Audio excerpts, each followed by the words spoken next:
Greetings, everyone, and welcome back again to the Food and Beer Whisperers. I am your host, of course, James Madonna of the Food and Beer Whisperers and the Chiseler's Hall of Shame. In the first video, video 1, you heard the food part of our show. Myself, yours truly, James Madonna, doing the Food Whisper as well as Chiseler's Hall of Shame. And now I proudly introduce you to the gentleman that is going to do craft beer, the one and only, my special guest and close friend and partner in crime, Mr. Tom Mulvihill, the Beer Whisperer. How are you doing today, sir? Hey, James, how are you? Great, great, great. So what beers do we have in store for our viewers? What will be the first craft beer that you want to pop? The first beer I'm doing for a specific reason, because it's not necessarily I want to talk about the beer, but I have a subject I want to talk about. Sure. This is a Red Stripe Jamaica. Now, generally, the Red Stripe among craft beer nerds is considered in that, well, you know, they call it fizzy yeller or fizzy yeller pea. It's not really taken seriously, but it is, when you're talking about 100-degree days, one of these can go down quickly. Damn right. And I bet it tastes a lot better than Coors Light and Budweiser. Oh, man. Well, and here's the subject I want to talk about. Oh, excuse me. And I'll try not to ramble. Here we go. You could say anything you want. I'm 47 years old. Huh? I'm 47 years old, and being of Irish Catholic persuasion, you might be surprised to know that my parents drank a lot. And us kids spend a lot of time in bars. I actually logged more time on a bar stool as a youngster than many adults do in their lifetime. And I'm even talking about adults that drink. But here's the subject I want to talk about. You see how I just take a big swig out of that right out the bottle? Yes, you must be very thirsty, and it must be very warm in Missouri, Springfield, Missouri. It is. But here's the point, and what I was going to say, if I had an old Oli in a bottle, I'd have drank that. Just to make this one quick point. Well, it's not going to be quick, but this is the point. How men drink differently these days. Back in the 60s, 70s, generally speaking, anyway, of course there are some exceptions, but for the most part, when men went out to bars and ordered their beer, they drank it right out of the bottle. Very few men ordered a glass. It was mostly women that ordered glasses back in the 60s and 70s. Well, that's glass. That's how I look at it. The bottle's glass. But you don't see the beautiful... And generally speaking, the only time men ever drank out of a glass is if several people were there and you ordered a pitcher. But men rarely drank draft beer these days. That's true. And I know I've told you before that in most bars back then anyway, a pour was 10 ounces. A draft pour was 10, and a bottle was 12 ounces. So, and that was a difference. It just kind of the difference in mentality now with the craft beers out there right now. And myself, I very rarely order a bottle. If they've got a nice tap, a good craft on tap, I always do the tap. And it's kind of just a difference in the way of thinking now. Right. Well, doing the glass is good when you're doing beer reviews, of course, because then the viewers get to see the beautiful color and the head of the beer, you know. But yes, you're right. Oh, excuse me. Or Red Stripe. Did you get that? What?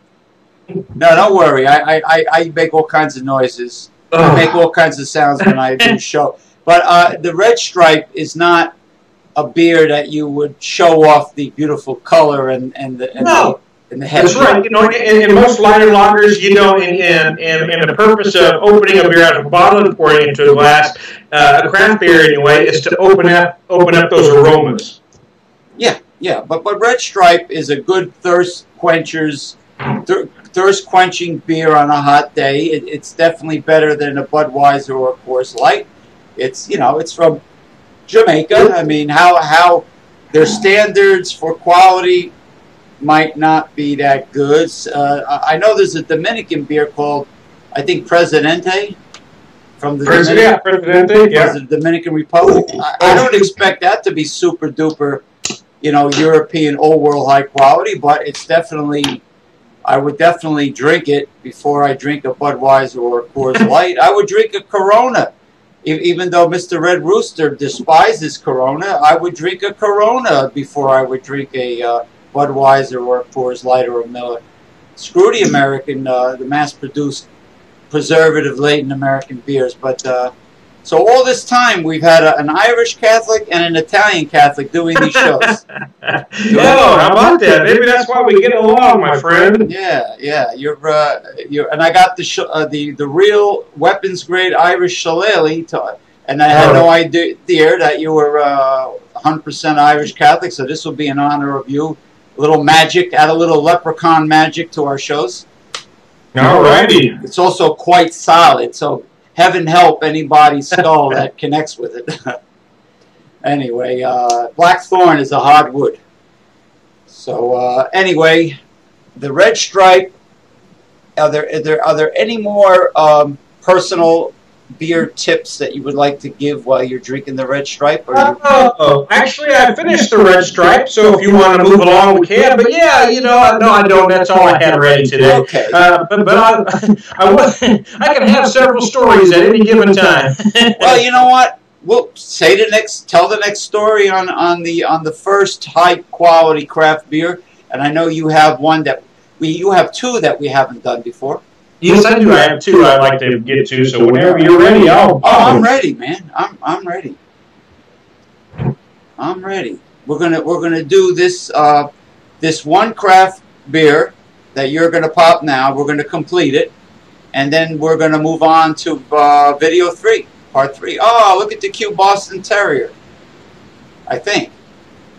Looks like this is a Sneaky Pete Imperial IPA.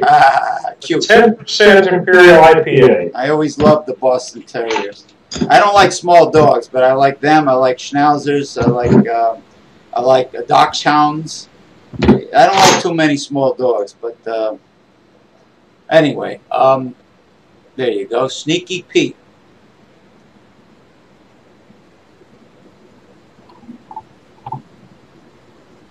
I like the color, man. Oh yeah, look at the color. What would you call it? It's kind of a mahogany, ruby. Yeah.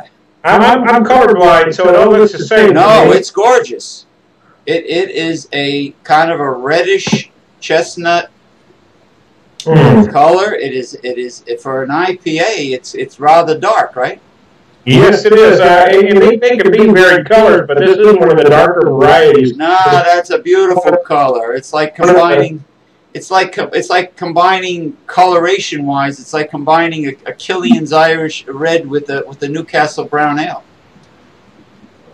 Yeah, it's got a great nose on it. The aromas are just beautiful. Yeah, I shouldn't have mentioned Killian's because I believe an American company owns and makes Killian's now. Killian's is actually a Coors product. Shame on me. I bite my tongue. I'm sure there are other red beers out there. I've seen them on. There are. The red style is out there. It's taken a different turn amongst craft beer breweries. Craft breweries. They've actually the American craft red is quite different from what that so-called Irish craft red was. It's not as malty and it's much hoppier. There's a couple great styles out there. One is from Grand Teton Brewery called The Pursuit of Hoppiness, one of the best names for a beer ever. I love these different cute names for the hop oriented craft beers. And the other one of my favorites right now is from a small brewery in St. Louis called Four Hands. You've heard me talk about them before. And the beer's called Centennial Reprise Red. And it is just, it is one of my favorite beers right now. It's just beautiful, nice, fresh, and hoppy. It's just got so much flavor. And I'm hoping I can get some of that and bring it home the next time we have to go up to St. Louis so I can do a review of it with you. The problem is it's not available in bottles. So do the can.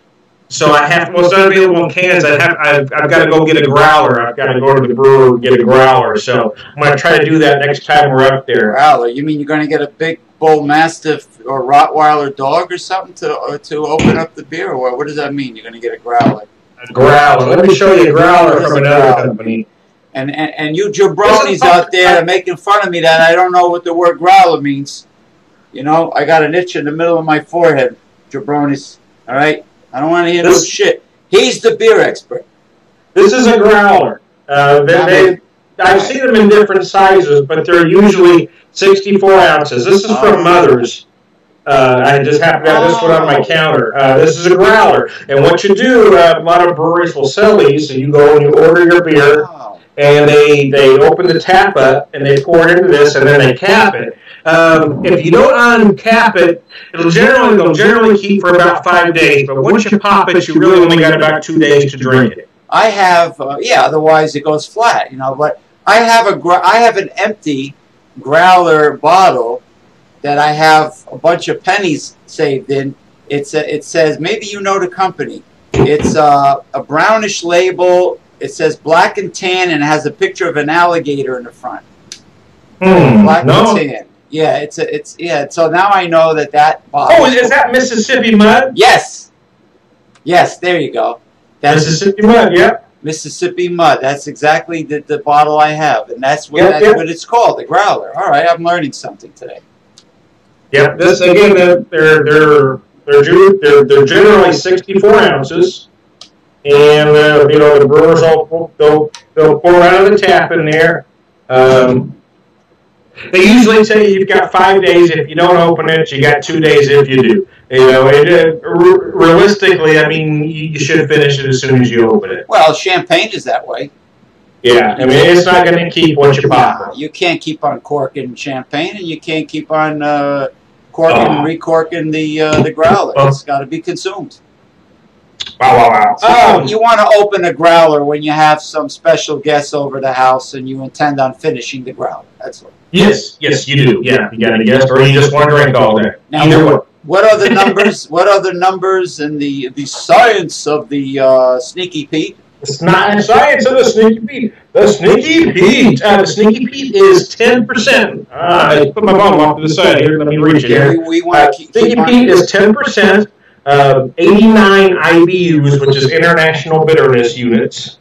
I'm sure anybody watching this already knows that, but that's what it is. Yeah, I guess people on Facebook gave me a very high bitterness rating for my last show. little pun, little joke, little inside joke. They give me a high IPU. Oh, you know what? It's my style, man. It's my style. You can't please them all, can you? Can't please them all. I can't please them all, you know. Sometimes I truly get irate over certain things, but sometimes it's my shtick. You know, I'm doing shtick. You need to play the Ricky Nelson song Garden Party. You know, the last line of the song, you can't please everyone, so you better please yourself. Yeah, actually, those very wise words. Okay. This is a good beer. And there was another reason I popped this, other than talk about what a great IPA it is. I actually bought this a while back. And I had it, and I did a video. Actually, I've done 3 videos on it as the Beer Whisperer. But I want to talk about born on dates.